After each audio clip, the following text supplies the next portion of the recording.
Hey everybody, what's up? Welcome back to another video. In this video we're going to be discussing HTML injection and the differences between other types of attacks that are similar for client side. So for example, cross-site scripting and SQL injection.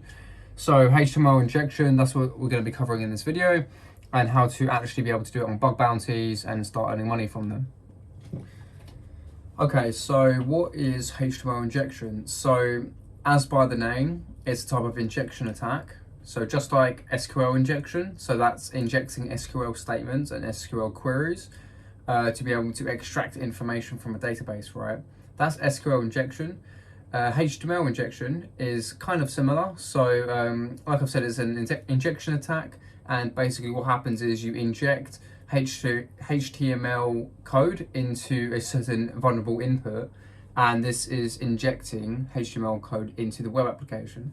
So this is quite a common attack in terms of just like injection in general, because things like cross-site scripting, so that's slightly different because, I mean, technically it's an injection attack as well because you're injecting malicious JavaScript code into the web application. SQL injection, you're doing a similar thing just with SQL statements. So HTML injection is by nature also kind of similar, so it's also a client-side attack.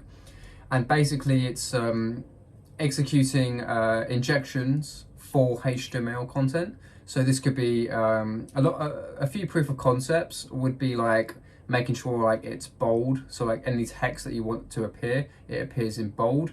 And yeah, just things like that. Or you can change like the font size. That's quite a good one as well. That's quite, because you just want to demonstrate that it's actually a vulnerability that's present, not necessarily to exploit it.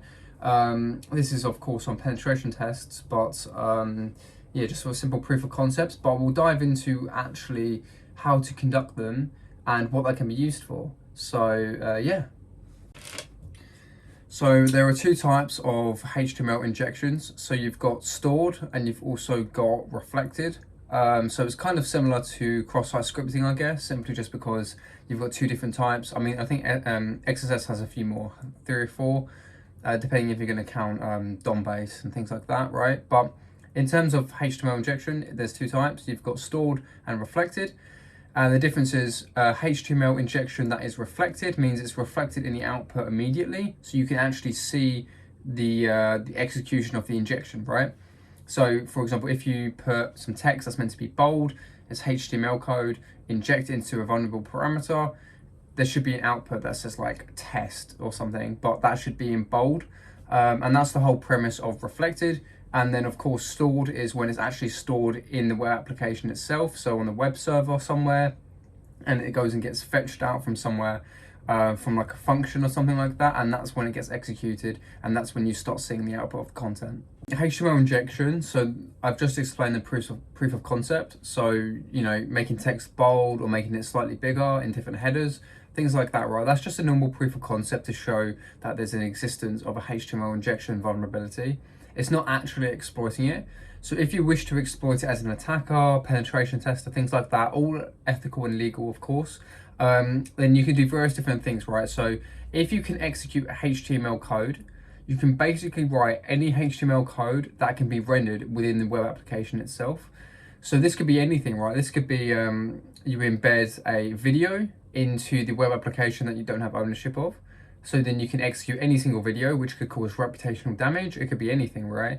It could say, oh, if you actually want to visit the proper website, go to this website. And that website would be malicious under the attacker's influence, right? Things like that, right? It could also be anything from, you know, potentially like, you know, forms. If you can do HTML injection, then you can execute HTML code. HTML code, with that you can then build input forms, right? And with input forms you can send off data and collect data on visitors, so then you can get contact information from people and try to upsell to them, or potentially try to compromise them as well. So if you ask for like a username and password, things like that, right? So you can basically do anything. The full web application within that vulnerable parameter is under the attacker's control and can be compromised. And these are just a few examples of how to actually exploit HTML injection. I'll show you a proof of concept now for HTML injection or HTMLI. And yeah, we can go from there. So briefly, just before we go on to the proof of concept that I'm going to be demonstrating for HTML injection, I would like to just quickly talk about the syntax, so I don't have to do it over a screen share, right? So what typically happens is a web developer will create some sort of input. So it could be anything, right? It could be username, password, first name, last name, anything like that, right? And normally what happens is they'll close off the input after. And if this is under your control to close off the input manually as an attacker, then you can actually then execute any HTML code you wish, right? So if you have a parameter called username, right? And the username has been opened as tags, or like an input has been opened as tags, and then it hasn't been closed at the end, that can be a sign that HTML injection could potentially be present at that vulnerability. At that input, right? So if you can then close it off manually, you can then execute your own code because you've escaped out of that section, right? Out of that parameter. So it's kind of similar to SQL injections. You know how you can put a quotation mark to then end the field to then execute your own SQL statements. It's kind of similar. So you end the tag. So for example, if it was like open arrow, input, close arrow, right, as like a tag, and then there wasn't one at the end, you can close the tag by using the same, but then with a slash. It's just like basic HTML. And then you can start executing your own HTML code.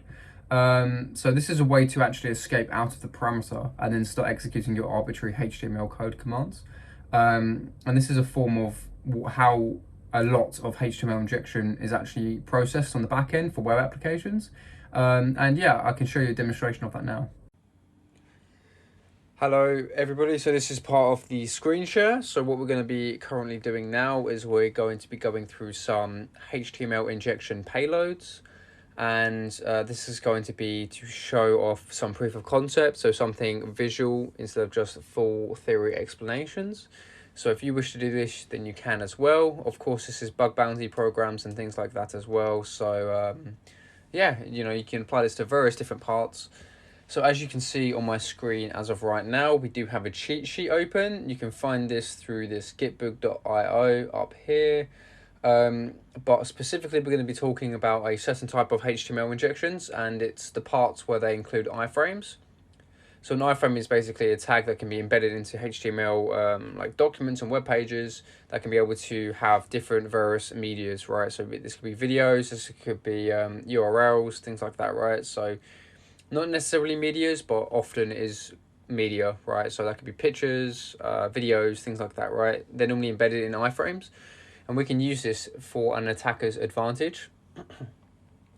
So as you can see here is an example. So we can use the iframe tag. So we want to open up our own HTML tags. So we close off the previous one, whatever that would be in the vulnerable web application parameter. So that could be input, that could be anything, right? Once we find out what that is, we can then close that off. We can open up our new one, which is iframe, and we can point to a source location. So when we choose source, it actually provides a URL. So it requires a URL, so we can actually provide it one as an attacker. So we can set up a malicious, web server. We can easily do this through Python. It's Python 3-m http.server. And that can set up a website for us, and then we can actually navigate to this website using this. So in this example, we see malicious-website.com /top-level.html. So it's getting a HTML document called top level from this malicious website address, right? So this can be replaced by your own web server, so like an IP address if you're going to do Python web server, or a malicious domain that you may have, anything like that, on penetration testing engagements to be able to show that you can ethically exploit HTML injections and not just provide a proof of concept. So then what you can do is you can actually then, through the iframe, which embeds information and other documents and media, you can actually embed this entire HTML document within the current web application that's vulnerable to HTML injection through the iframe tag. So what happens now is the web application will show top-level.html content in the vulnerable web application, even though there is no authority to do so, right? So So yeah, you can see like down here, you can see the contents, and as you can see, it looks very interesting to me because we have script tags. And script tags is what you use to execute JavaScript.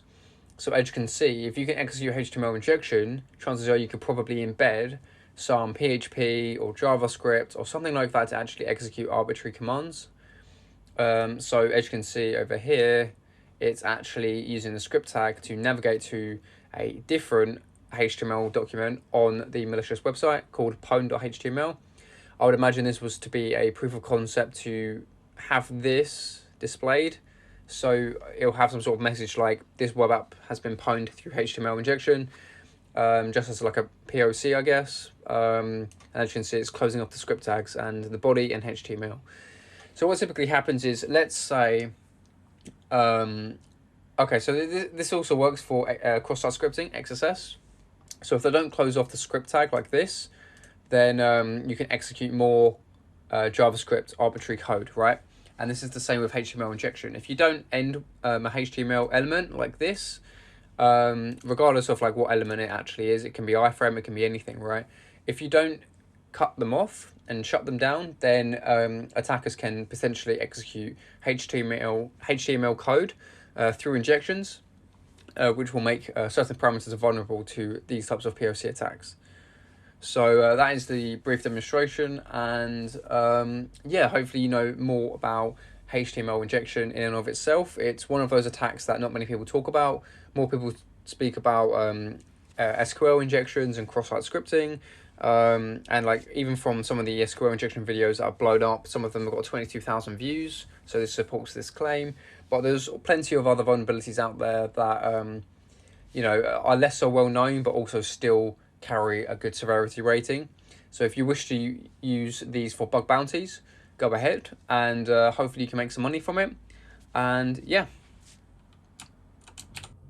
So that was a brief video on HTML injection. If you did like this video and you found it informative, or you learned something, or you found it entertaining, hit the thumbs up down below. Maybe consider subscribing and turning notification bells on so then you know when I upload next.